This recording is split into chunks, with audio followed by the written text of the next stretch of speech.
This video tutorial I will cover from method of day of week which accept temporal accessor.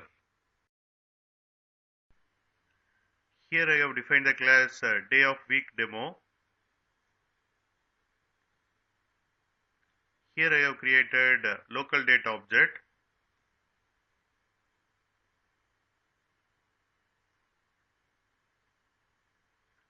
Then I am calling from method of day of week and passing local date.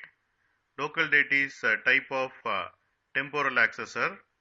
This method returns day of week.